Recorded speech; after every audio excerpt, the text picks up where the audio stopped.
So that's possible. And after bishop d2, though, the main line, and this is the one I'm going to recommend for anyone who's looking at this from the black point of view, very simple way to play against this. You just play bishop takes d2 check. Now they have to capture with a knight, because if they capture with the queen, they still haven't defended this pawn here. No, and we can take it with...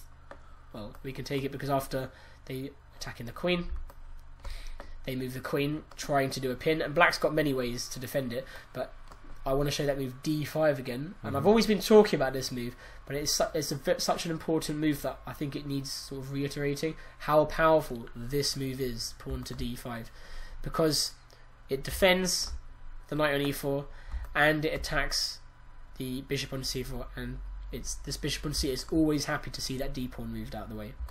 I mean, without exception, that bishop is so happy that pawn's gone. It now has a free reign all the way down to any of the normal squares that we like to go to. It's quite interesting for me just going through these videos with you to see how these themes keep popping up time and time again. The attacking the pawn on f7, the moving the black pawn down to d5. We've talked about these ideas in quite a few different videos now. It does, doesn't it? Yeah. So this is all not very good for white. So after bishop takes d2, white should capture back with the pawn, the knight, excuse me. And this does have the advantage of defending the pawn on e4. However, didn't we say that the knight would prefer to go to this square when it was on b1? And there's a reason why. If white's knight was on c3, black cannot now do the move that the key move that we always talk about, because white has got two pawns in the centre and black has absolutely none. So is there any way we can remedy that? I play d5 again. Do you think we can get away with it? So have you done the count, Nick? Have you counted how many pieces are defending it? If the it's been defended by the black knight, but it's also defended by the black queen, and it's only being attacked by the white pawn and the white bishop.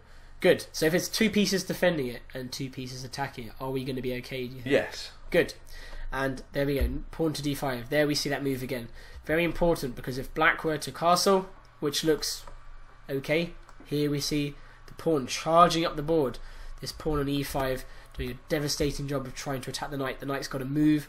Even if black tries to play a smart move like that, pinning us back, it only delays it for one move because we are just going to castle. And again we have that same problem. Look, where is the knight going to go?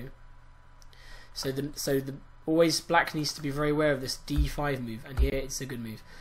Forks the two pieces on c4 and e4, doesn't it? So white can capture and black takes back. Now this knight on... Well, something new's happened here. The pawn structure has changed.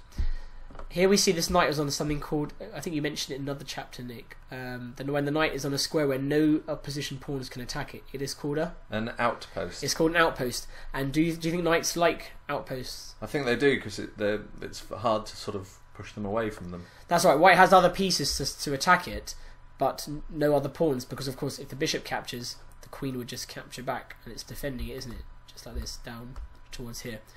White needs to have a pawn or a piece of lower value than the knight, and the only one is the pawn. Also, something else has happened. This pawn here on d4.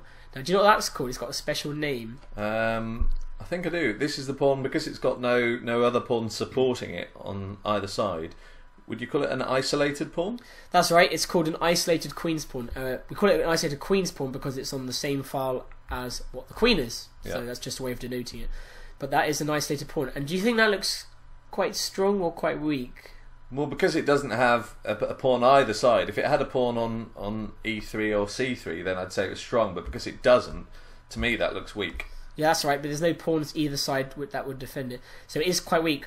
And black would think about trying to attack that in the future.